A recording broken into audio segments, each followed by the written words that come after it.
Hi viewers, welcome to this week's episode of Boy Talk. I'm Noah. I'm Jonathan. I'm David. I'm Robert. I'm Tyler. I'm Dash, and today's drink of the week is vodka and cranberry.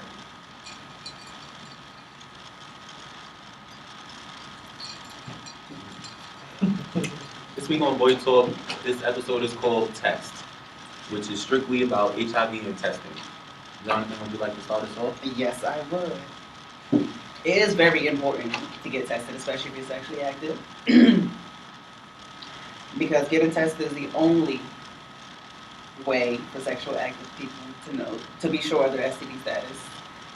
And not many people like to get tested because it's a scary thing. So a lot of people be like, oh no, I'm fine, I don't feel like it, or I don't have sex enough, or I use condom every time. Just because you use a condom, or just because you don't have sex often, does not mean that you can still contract something. And a lot of symptoms don't show up like quickly. It takes weeks or months for people to have symptoms to show up that you have something. And it's not always, even though HIV/AIDS is the scariest one, it's not always about HIV/AIDS. There's gonorrhea, chlamydia, herpes, and so on and so forth. And there's also 4,000 HIV centers worldwide. So there's no way people should be like, oh, there's not one my way, or I don't have time to go, because getting tested is very, very important, especially if it's sexually active. I think it's really important because HIV and AIDS is prevalent in our community. Since the early years, it's run rampant in our community. It's been some of the leading causes for deaths amongst homosexuals. I will say that it's not the same death sentence that it once was. Science, medicine has advanced to our benefit. So I'm really grateful for those committed and dedicated scholars and scientists who have committed research and time and effort to finding those medications that will alleviate the possibility of one dying after they contracted HIV or AIDS. It's extremely important, guys, for us to know our status, for our personal health and our personal knowledge. Oftentimes we like to think that we're invisible and that nothing can ever happen to us. That's not true. Sometimes we have to just face the reality and understand that it's a serious disease that targets our community. You know, oftentimes they would say that it's a gay man's disease, but history and research proves that it does in fact target women, children, straight men, straight women, white men, white women, so on and so forth. I would also like to add that I find it to be extremely important, not just for yourself, but for those who you engage in sexual activity with.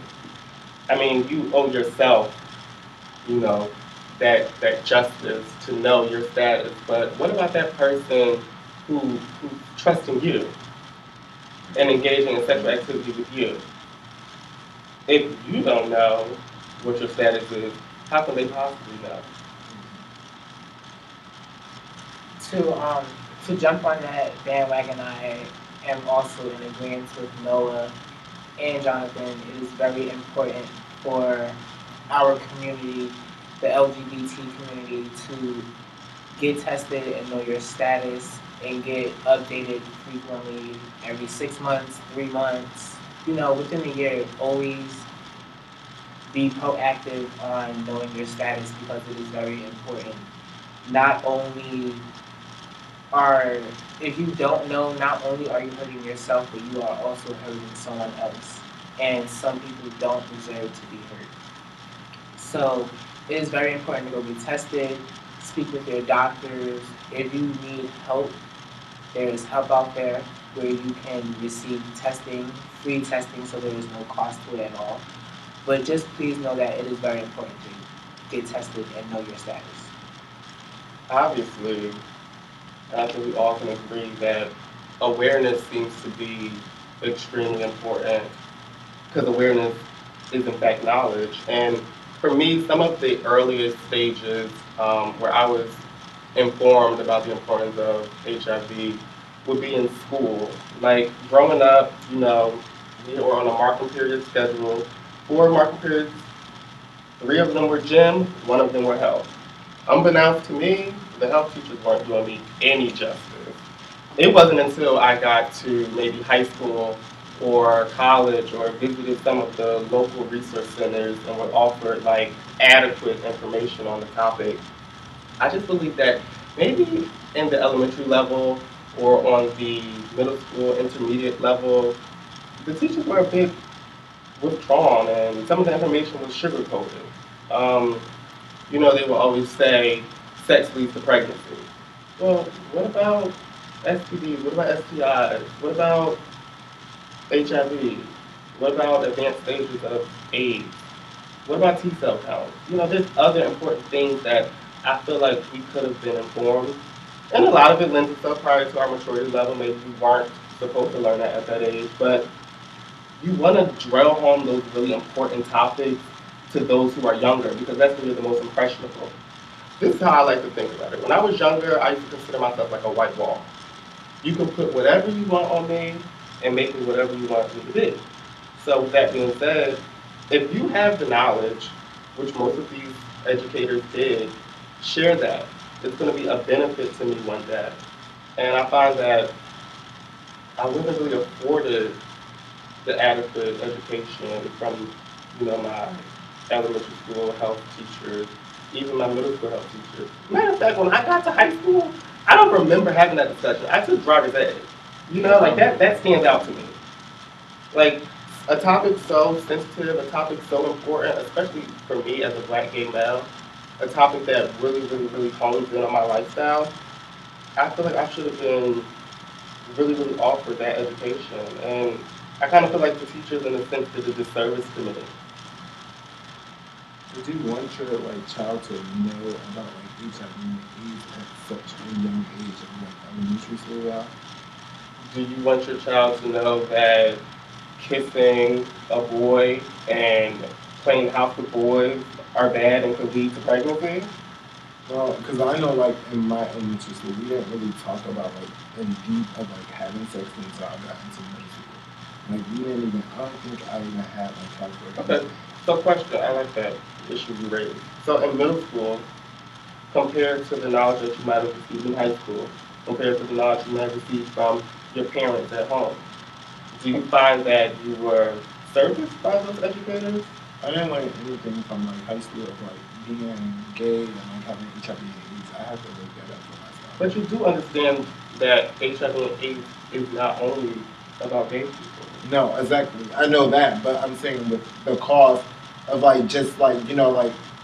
catching it and just I had to research it for myself because in high school I didn't learn about it and my mom didn't talk about it. And it wasn't nobody really was sitting down with me and talking about HIV and AIDS, just in general. Nobody was talking. I wasn't going through it with Howard. I wasn't going through it with my parents. So it took me one day to just look it up myself and be what is this? See, for me, I've always kind of been hungry for knowledge. So there will be times where I was in middle school and we kind of got a phone call from Atlanta, and my cousin informed me that my cousin could potentially be passing away within the next 24 to 48 hours because of his disease. And that was nothing that I was ever learning in middle school or elementary school either. But it was something that I thought that I needed to do for myself and learn. And go home and ask those questions. Be curious. I was intrigued because this is someone who I held dear to my heart and I needed to know. You understand? Because at that time I knew that I was gay as well. So I'm like, is this my fate? I had a hard time dealing with death. From my grandmother, let's not even go there, but to even think that I would have to go through that again with my cousin, it broke my heart, and I needed to become knowledgeable on the topic. So I then went to family and asked them for education, and they granted to me. If he's mature enough to ask, and I had basis, and I had a foundation of what was going on, but I wanted to know some more, and they were open to really teaching me that, and for that, I'm grateful.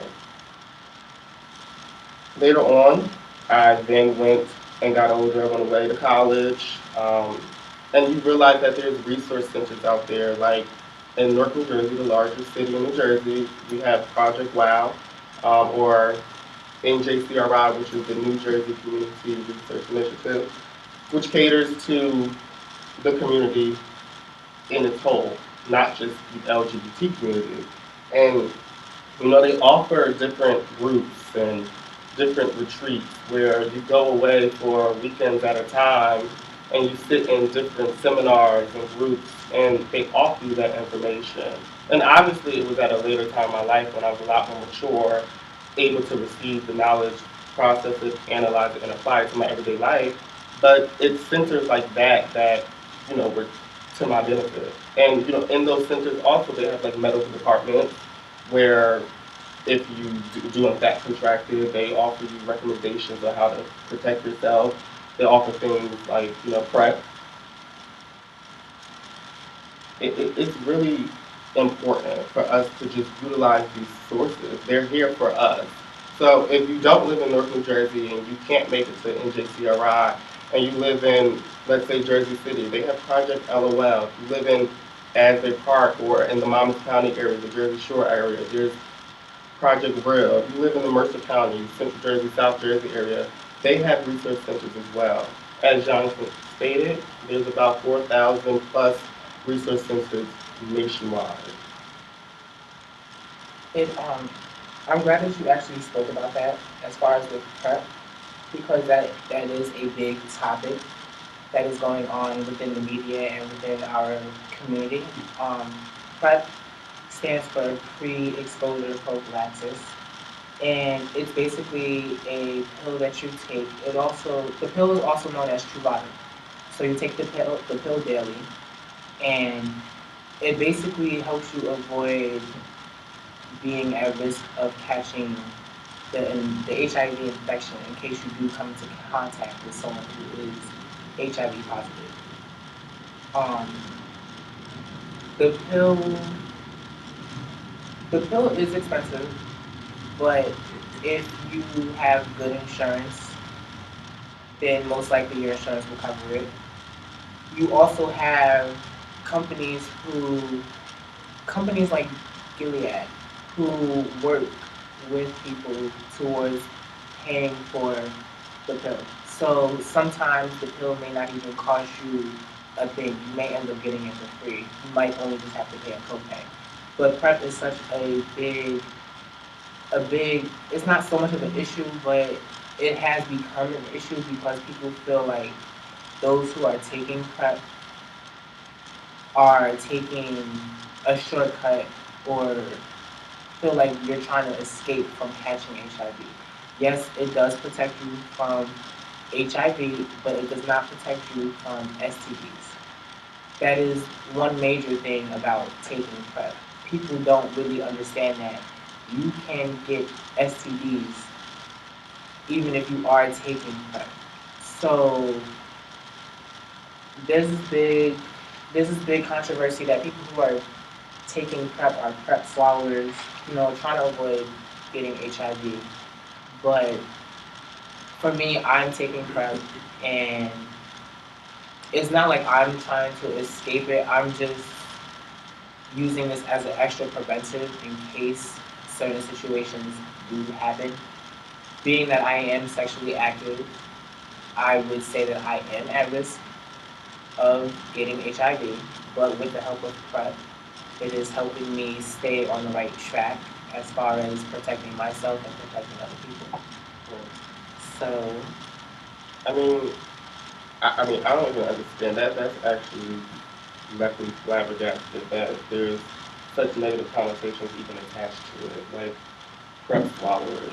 Like, commonly, there are people who engage in relationships where one person is HIV negative and one person is HIV positive. Actually, it's called a serodiscordant relationship, or often referred to as a mixed status relationship.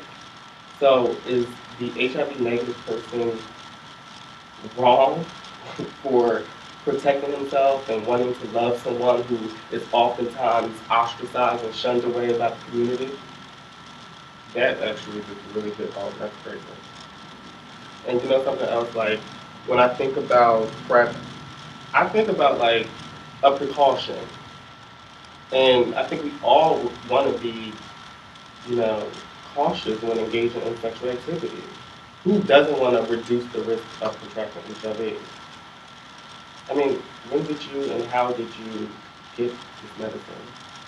I originally started.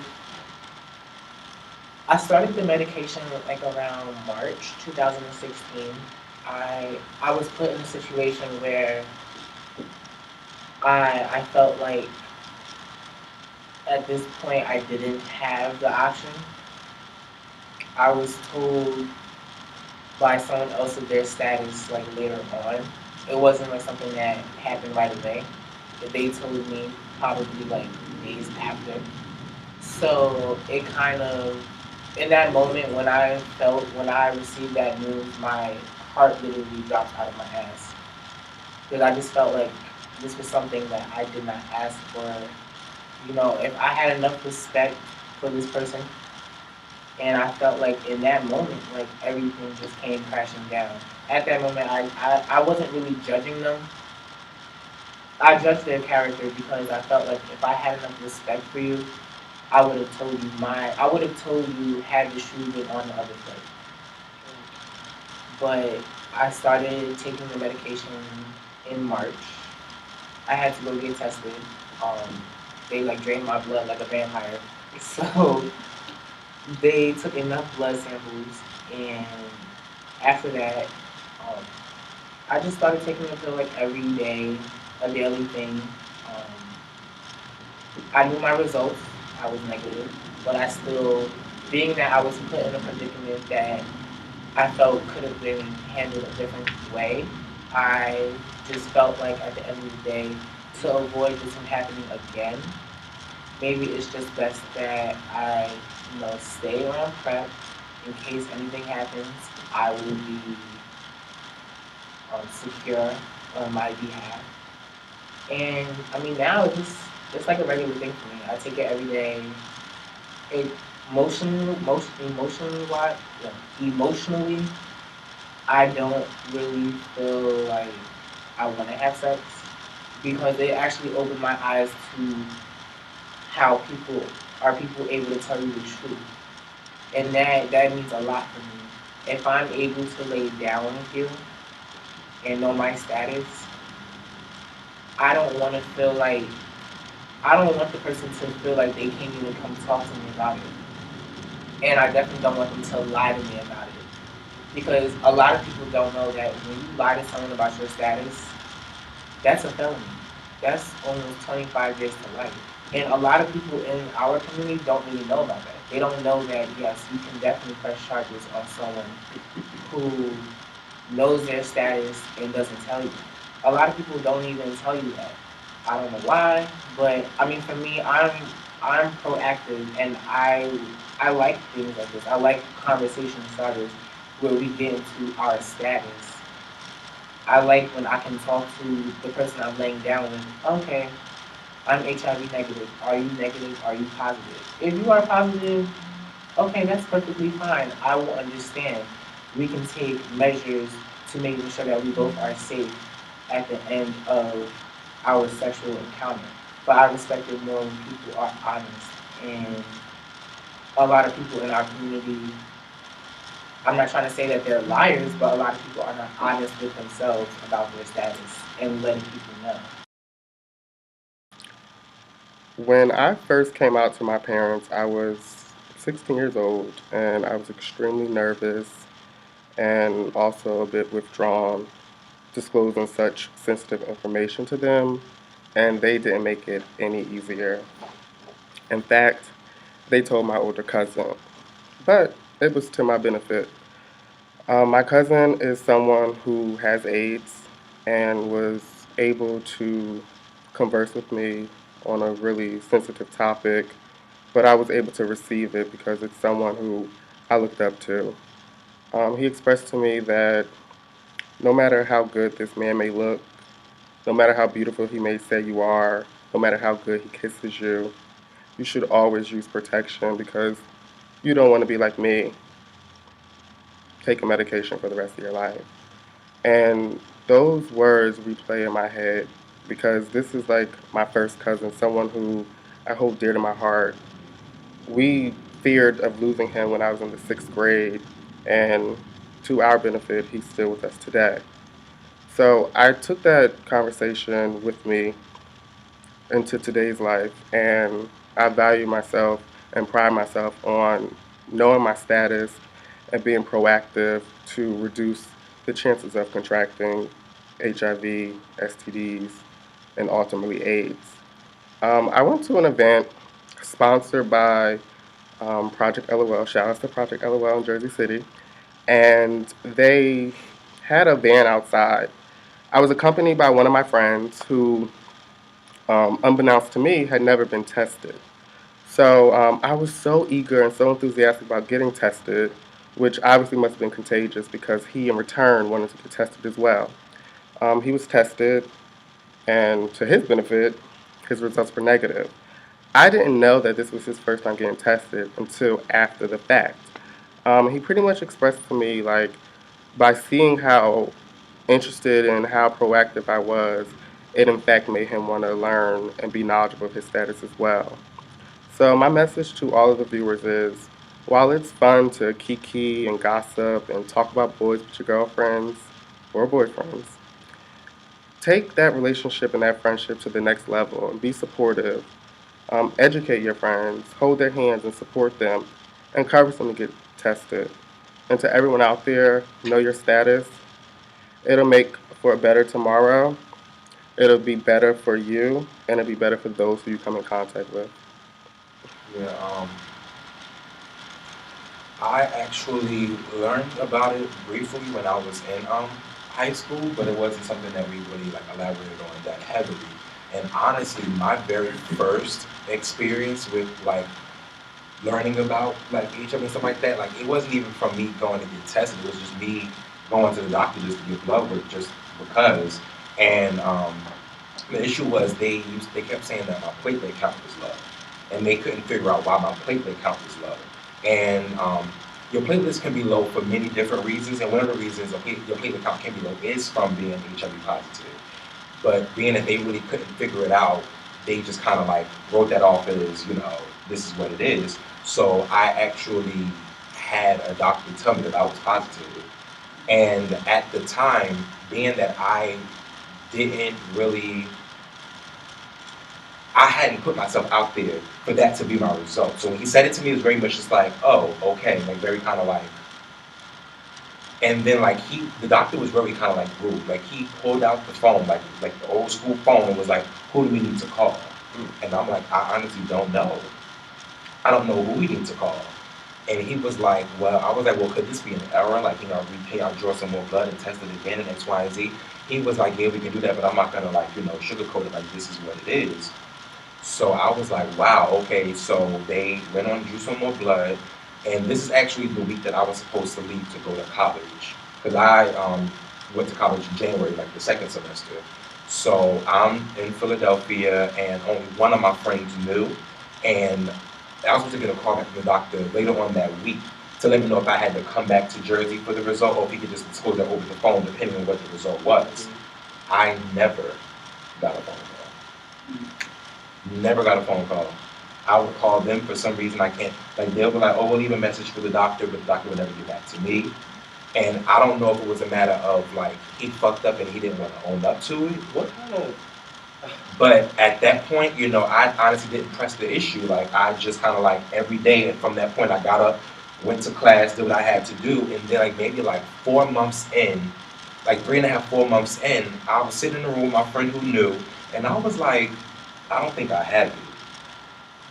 Like, I don't know, just something that he kept saying, like, I don't think I have it. My friend was just like, well, how about you just go to the clinic and get tested? I mean, if they say that it's positive, then it's like you already know. And if they say it's negative, then you know that's the reason why they didn't contact you back. So I didn't tell the nurses and doctors, like, when I went to the clinic, I didn't tell none of them, like, this is the backstory. I just went there, got tested, X, Y, and Z. My friend got his results, and then I went and got my results. The lady, she was just like, all right, you're negative, sign here. You want some condoms? Right. That's when it hit me. I don't know why it had the opposite effect, but that's when it hit me. It was like, wait a minute.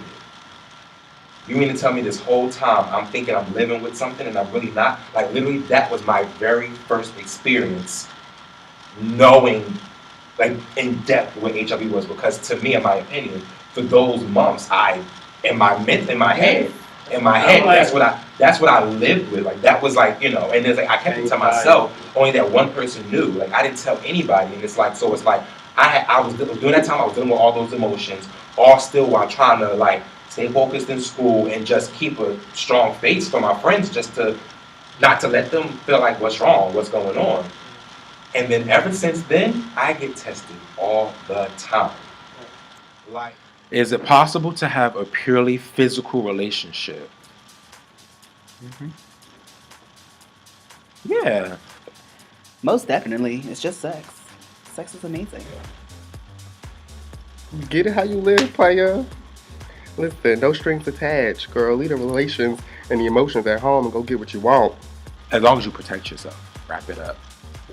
The gag is no. It's possible, but eventually you're gonna want more sexually. So, actually, no, I don't think it's possible to have a purely physical relationship. Because your feelings get involved, and then you're like, damn, I love him. And you're like, the D is good, but I love him. Not for me, but Have you ever had an HIV scare? Oh, hell no. Oh, no. No, because I always play it safe. no glove, no love, baby. Actually, when I first came out, I was with this older guy. We had like some sex, and it was like unprotected. I actually was misdiagnosed. Wait, And then I came to find out that it was a misdiagnosis, and to where I was negative the whole time. And then I was like, oh my God, Mom, HIV. But I just had I did. oh no, that was a dream. I'd be lying if I said that I didn't, but yes, I definitely did have an HIV scare. Making a decision that I should have not made, but in overall, the result was really good. I remained HIV negative. I have a question. What is being open? What is being open?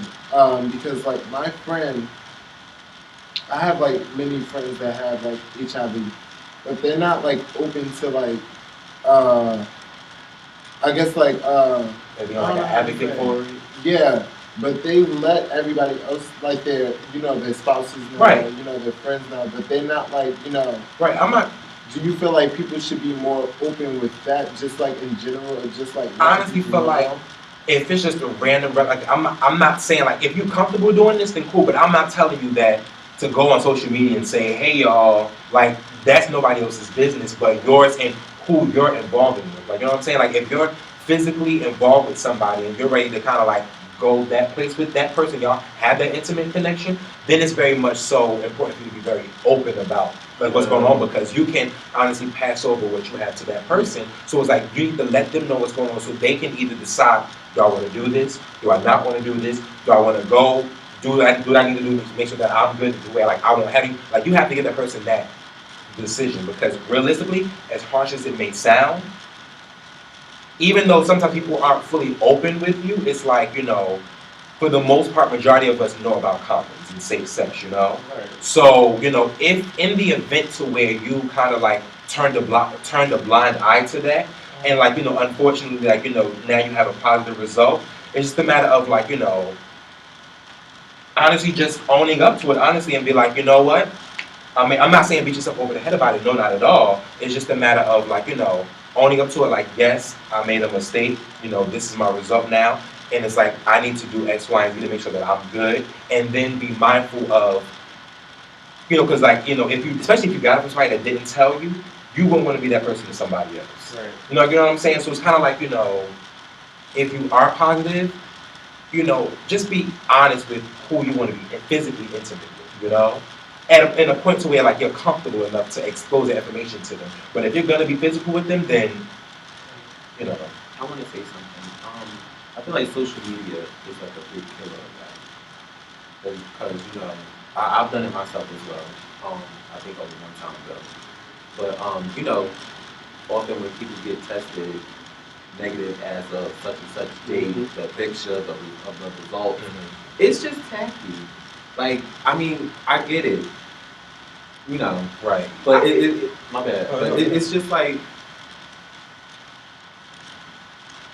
I'm trying to put this in a way that's real understandable. It's just like you're broadcasting it, but at the same time, it's like, yeah, it's exactly, and I feel like it's just not right, Right. or mature. I definitely do, because like I actually when I like, years ago, like I went and got tested, and like for me, like I said, like mentally for me to just be like, okay, Robert, you good, boom. But I posted my negative result on social media. Yeah, like I said, I think it was right. my first test And ever. my dance teacher actually told me, she was like, Robert, I know that you're happy that you're negative, but negative or positive, that's still your personal information.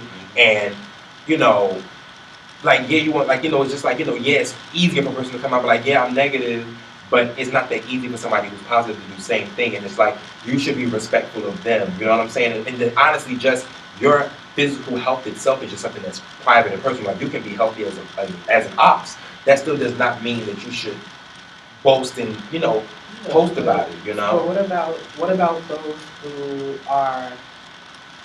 about those who are positive with HIV, and what about those who have AIDS?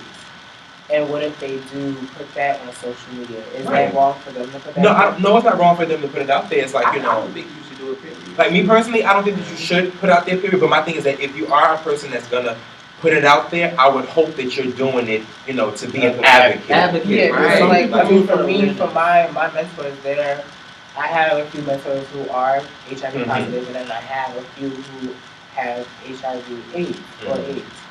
And they put that up there, but they put it up there as far as to help Right. others understand their story and how you could potentially avoid being in a situation that they are in. What's the Right. difference? Right. So like Or for as them, far it's as like, you know, they're broadcasting, doing it in a show positive way to tell people that, you know, awareness. like, you know, Yeah. because I lived it. This is my life. You know what I'm saying? And it's like, you know, like, you know, Noah said it earlier. It's not a death sentence at all. You know what I'm saying? Like with medicine and everything like that they have nowadays, it's like people are living long, healthy lives. You know, but it's just a matter like for them, it's like they're being an advocate for it. You know what I'm saying? But I just feel like me personally, I feel like if you're not going to do it for that purpose, you still should just keep it very private and whoever you decide to be physically intimate with. So for me, When it comes to safe sex, how come most people don't use condoms during oral sex?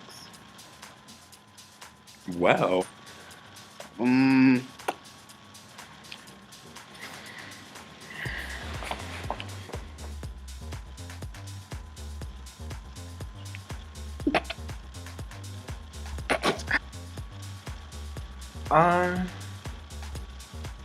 I don't know.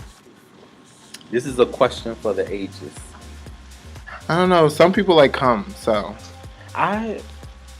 People don't really take that into consideration that you can, you know, catch STDs through oral sex. I mean, I guess they want to taste the dick. I mean, because I don't even know why.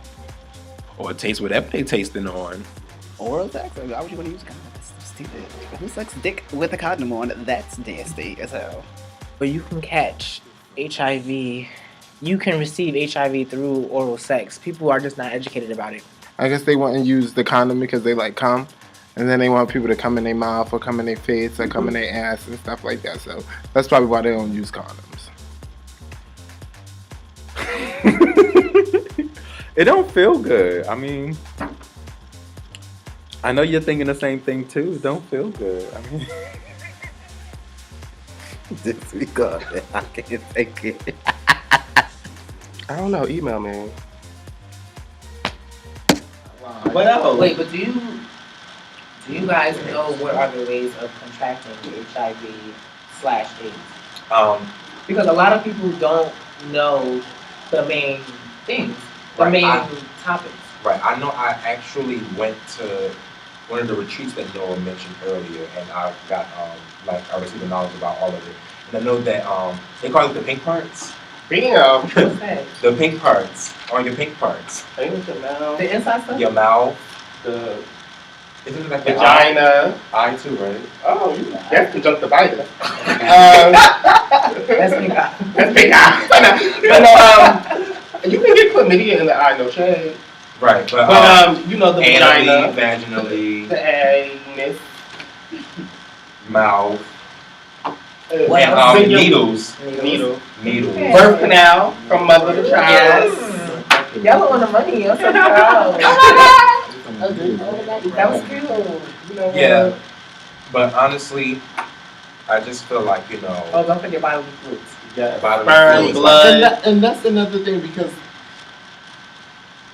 like when I said I have friends that have it, everybody's like, don't drink after, don't do this, don't do I was that. going to Yeah. piggyback Like on everybody was something going like that, crazy, too. and I'm like, I don't think it's I think they do it because they're not, they don't have, the they don't knowledge. Yeah, Right. they don't have the Yeah, I knowledge was of like, it. I But- don't think it's that deep. Right, but one thing I did say, being that we mentioned bodily fluids, I learned this when I was in college. It was like a little conversation that me and some friends was having. And I discovered then that, Oh, sorry. I discovered then that you're not supposed to, right, that too, but no, I'm going to get to something else. I'm gonna get to something else. They always say that you're supposed to swallow and not spit. Yes. Only because you'll swallow more of it down than you would spit out. So like majority If you spit, it's of it's sperm. Wait, so you telling me that? No, but also I was also going to say that I did learn that they were saying that within like 2 hours of having like the sexual encounter, you shouldn't brush your teeth or use Listerine because that opens up the cuts in your mouth, which makes your mouth more exposed. Damn, I'm all fucked up. No shade, because when I was younger and I used to, Yeah. do the do. Brush your I used teeth. to like Brush this. teeth before mother come home. Right, I used to wash my body up like, Yeah, yeah. they saw. I heard, like, I was taught that at least 2 hours before and 2 hours after you shouldn't, because you may, especially if you like have sperm in your mouth, you may still have residue in your mouth to where the Listerine opens up the cuts in your I mouth. want to make sure my mouth smells good. So you just gotta let it sit for 2 hours?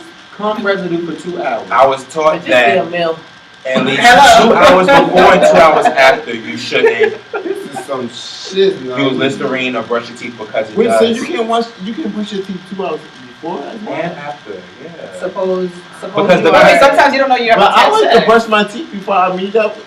Yeah, but because like That's how right, no, but that stuff opens up the cuts in your mouth, Yeah. like your gums, they're all opened up and exposed. Like, you know how you get that burning sensation when you using Listerine? But let's also remember that there's different tiers to the risk. And Yes, I would right. believe that is one of the lower risks. Right, it is a very low risk. I mean, but it still is a risk. Because I'm like, I can't brush my It's teeth. still a risk, You can still right? catch it, but I mean, you It's can still try low. the oral. You can still do oral.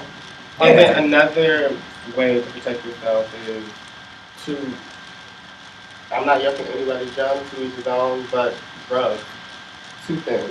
For one, try to refrain from engaging in sexual activity when you may be, well, girl, I love my cocktail. But, maybe you're intoxicated, you may be high from weed, you may have just shot up some heroin, you may have just spit some coke. Let's be very clear and let's be real and let's address the topic. Your judgment is impaired. And the decision you may have made last night when you were sober and you seen what was presented to you may not be the decision you're going to make right now when you're sluggish and you feeling sexy because that liquor done boost your confidence or that Okay. bump done fucking gave you a little bit of, That sex bump appeal. That bump went on and bumped So- through. Refrain from or a bump is it's a term coined in the gay community, maybe back in the Okay, 80s. but you It's can. still used recently, where you kind of just like, hit yourself with a I do not. Like, Oh, let's talk about the bum bum. You want to get set? Are you talking about like a Watch out. okay, but no, Dash want to get set. No way. No. but yeah, so that's one aspect of it. And then another aspect of drugs is when you are in fact doing drugs that utilizes needles. you know, you might be Kiki's girlfriend or, you know, best friends with somebody, like, oh, let's go together, I got, you know, let's do this. And, Wow. you know, I may consider you a friend, but not as much as you consider me your friend. So I know what's going on in this body, but I'm here because you Right. don't share needles. If you are going to engage in Ever. Have your own needle. those recreational drugs, whatever it have you, use your own needle. Okay. I want to say something. Last year I was involved with somebody, and they were using drugs. Now, this was October 2014, going into 2015. You know, I didn't know they were involved in drugs until I seen them do it. And I was so fucking googly-eyed for the person, you know, because we was talking, not gullible. Did you indulge? In what? In the drugs? You tried, tried, not drugs. Okay. No, the only thing that goes up this nose is tissue, and, you know, but no, but like, you know, once I first seen him do it, that should have been a red flag for me. Because I don't do it, so I don't want my potential to be doing it. You know, like anything, like, no, I want you to, weed, cool, I don't fully accept that either, but like, you know, I don't do it, so it's like, cool, smoke your weed, drink your liquor, I'm a straight alcoholic. No, not alcoholic, but Y'all heard him. Are you sure, sugar? Y'all heard him. yeah, but it was just like, But I think his cup's so light. Ooh. Okay. Oh no, why he do? Get into these shades. Oh wow. Well, somebody. Okay. Like Y'all, I we see was saying. who has the fullest cup. Okay. Anyway, yeah. So the first time I seen him do it, that should, like I said, that should have been a red flag for me right there. But again, I was very attracted to him, and I kind of looked past that because I didn't think, you know, he was one of those. Honestly, I'm gonna keep it real. I'm in the scene, and you know, I know a lot of gay and transgender men, male and females that do it, and I call them crackheads. Honestly, I'm sorry. I call them crackheads. I really do. No offense to the practice. I don't want to offend you. It's no shame, and it's not in a harsh way. I say it to Kiki, but at the same time, like, girl, you a crackhead. You know what I'm saying? I call him a crackhead. Right. And you know, and he was in the scene, but at the same time, I like I said, I looked past that because I honestly can't remember where I was at in my life at that moment. But I know I wasn't thinking because, you know, if I, you know, continued to fuck around with him, I obviously wasn't fucking thinking. Right. So, and then once he started doing it around me, like I would be around him while he was doing it. Right. Not uncomfortable because I don't do No, I it. say he Right. started getting Comfortable around you. Yeah, and Really? and I felt like it was a form of disrespect in a way because it was like, how dare you in my face? Like, I know you do, but come on, go somewhere with that bullshit. Like y'all running back and forth to the fucking bathroom and shit. Oh my God. Then me, like, wow. Yeah, To but each his own. It's just it's right, but honestly, overall, you know, what we're saying is just be very mindful of your body. You know, be mindful of the different things that are out in the world. You know, and don't be so quick to turn a blind eye or just or be deaf to different things and stuff like that because, you know, like Noah said, you know, it can honestly be anybody. You know what I'm saying?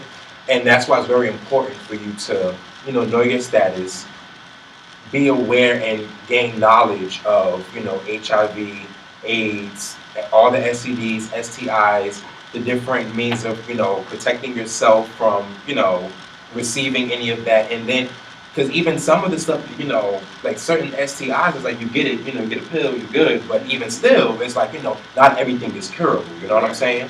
So, a shot, right. So, it's just very important to just take care of your body, be mindful of your body, and, you know, just be aware and alert, and then, you know, have very necessary conversations when it comes to your personal physical health with somebody that you choose to be intimate with. and allow people to have a choice, you know? Can we all agree on that? Exactly. Definitely doing that. All right, so definitely you guys feel free to send us emails, comment, you know. We've been 5 episodes into this, you know, season so far, and a lot of times when we have these conversations, we may not pinpoint every single thing or every single opinion, you know what I'm saying? What we want to do here is to initiate very necessary conversations. Correct. And we want you to join in on the conversation, to share opinions that you may feel that we have left out, you know, or share things that you may agree with us or even disagree. Like, let's just have very necessary and open dialogue within our community, because a lot of times we don't have these conversations and they are very important. So follow us on social media at Boy Talk Online. Feel free to send us emails, questions, if you need advice on something. Our email is boytalkonline@gmail.com. And we will see you all next week. Bye, guys. Later. We do have a special guest for us today, and he goes by the name of Fuzz. This episode is called Sex versus Life. How you was raised come into like a big play in this, because like People within the gay community kind of bring bedroom labels into street life. What I like is what I like. That has nothing to do with you, Right. you, or you. It's Right. just No. that, and I feel like that's how our community needs to be, and we're not. being just taken care of, being kind. A lot of times, like, a top feels like it's their job to cater to the bottom of Who I love and who I want to be with, that's between us. When they go on Facebook, they go on Instagram, they pick who they want to talk to. Don't assume because I'm a top, I don't want you to bring me flowers. And then you want people to be like, yo, what up?